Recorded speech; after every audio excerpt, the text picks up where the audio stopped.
Bumalik siya sa lugar kasama ang mga kaibigan. Ipinakita niya ang screenshot sa isang matandang residente. Kung mahina ang loob mo, may oras ka pang umatras, pero kapag nagsimula na ang kwento, wala nang balikan.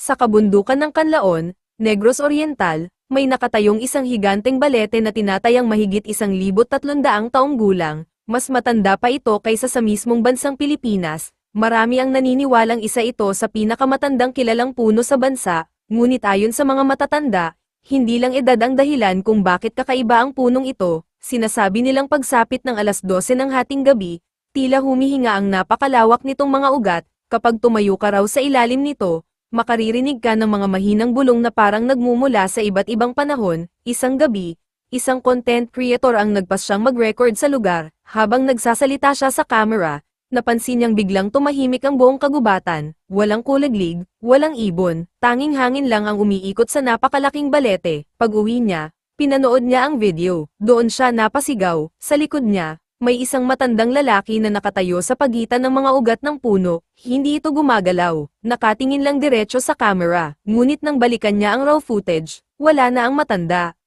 Kinabukasan, bumalik siya sa lugar kasama ang mga kaibigan. Ipinakita niya ang screenshot sa isang matandang residente. Namutla ang matanda, diyan na siya nakatira bago pa isinilang ang lolo ko.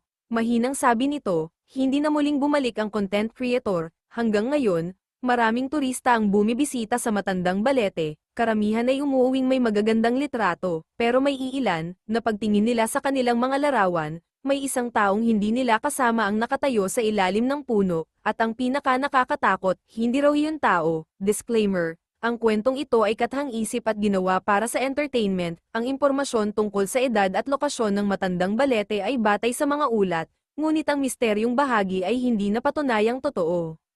Ito ang Storyforce PH, kung saan bawat kwento ay may lihim na naghihintay mabunyag. Hanggang sa muli, at bago ka umalis, huwag kalimutang mag-like, mag-comment, at mag-subscribe. Malay mo, iyon na ang maging panangga mo sa susunod na nakakatakot na kwento.